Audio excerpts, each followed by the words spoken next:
आज hello student, आज का टॉपिक है करंट इलेक्ट्रिसिटी। इलेक्ट्रिक करंट है क्या? तो सबसे पहले हम लोग ये देखें कि चार्ज के बारे में इससे पहले हम लोग पढ़ के आए थे। चार्ज का फ्लो हो रहा था, और चार्ज का फ्लो क्यों हो रहा था? Due to potential difference. तो चार्ज फ्लोइंग पर सेकेंड, एक सेकेंड में चार्ज जितना फ्लो हो रहा है किसी भी इलेक्ट्रिक सर्किट में, उसी को हम लोग इलेक्ट्रिक करंट कह रहे थे किसी भी सर्किट में। और इन एन इलेक्ट्रिक सर्किट में अगर an amount of charge Q है फ्लो इन टी सेकेंड में, तो वो करंट है। I is equal to Q by T.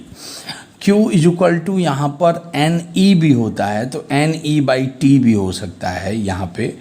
तो SI unit of current is ampere होती है। 1 ampere is equal to 1 coulomb upon 1 second होगा।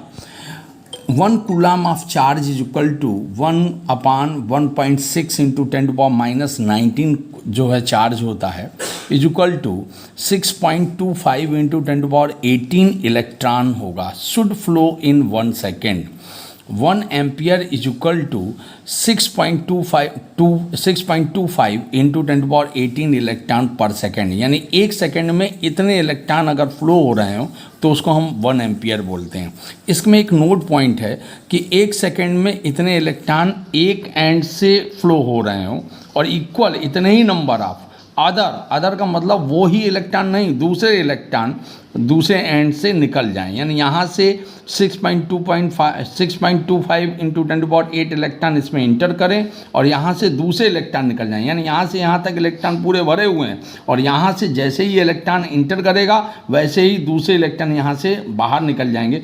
यानी कि यहाँ पे क्या होगा, एनर्जी का यहाँ से यहाँ तक क्या होगा, ट्रांसपोर्टेशन होगा।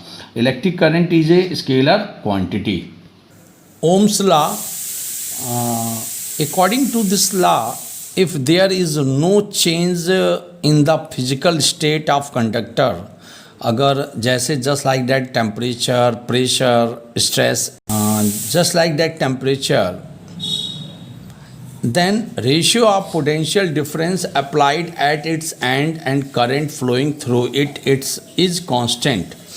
I is equal to constant, और कांस्टेंट यहाँ इक्वल टू आर। आर यहाँ पर क्या है, कांस्टेंट है। Where R is resistance of the conductor. SI unit of resistance is ohm. Resistance are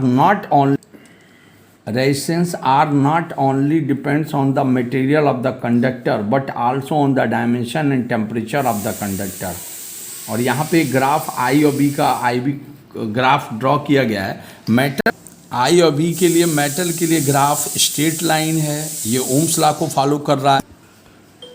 I we curve जो है यहाँ पे टॉर्च बल्ब के लिए है, ये कर्व के रूप में है, ये ओम्स लॉ को फॉलो नहीं कर रहा है। ये डायोड के लिए है, ये भी ओम्स लॉ को नहीं फॉलो कर रहा है। आई वी कर्व ओम्स लॉ को तभी फॉलो करेगा जब स्ट्रेट लाइन हो।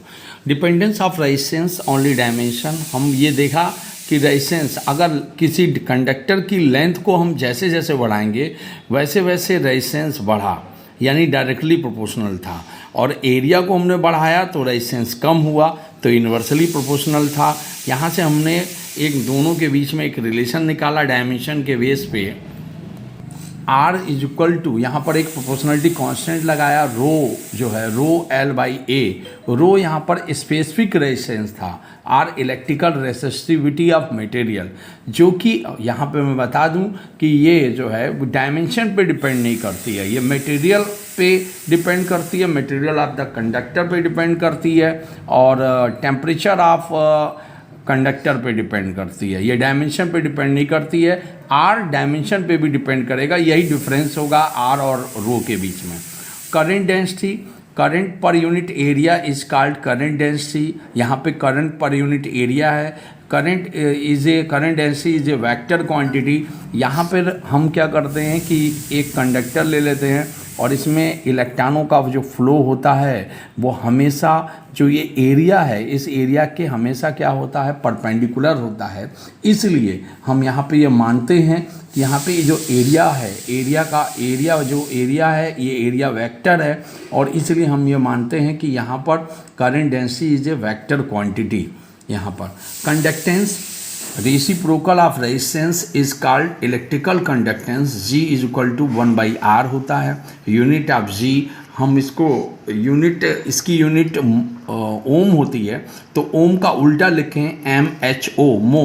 Are ohm inverse, or siemens होती है यहाँ पे conductance. Conductivity, reciprocal of resistivity is called conductivity. Sigma is equal to 1/ρ, या यूनिट ऑफ सिग्मा होती है ओम इनवर्स या एम इनवर्स। इंपॉर्टेंट है यहाँ पर Ohm's law in vector form. Ohm's law in vector form में according to Ohm's law V is equal to I R, हम जानते हैं R की वैल्यू रखेंगे तो रो इंटू एल बाई ए होता है, और ए को इधर ले गए, I बाई ए क्या होता है, करंट डेंसिटी J होता है, और V by E is equal to V by L होता है। हम लोग पोटेंशियल ग्रेडियंट के फार्मूले से यहाँ से जानते हैं, तो E is equal to V is equal to E into L हो जाएगा, E इंटू एल, एल से एल कैंसिल हो जाएगा, तो E is equal to rho J हो जाएगा, और रो की वैल्यू 1/सिग्मा हो जाएगा, तो ये हो जाएगा J/सिग्मा, जो sigma into E, J is equal to sigma into E, तो J vector is equal to sigma E vector. ये फार्म है, इसी को हम लोग Ohm's law in vector form बोलते हैं। जब भी आएगा तो आपको इसी तरीके से लिखना होगा।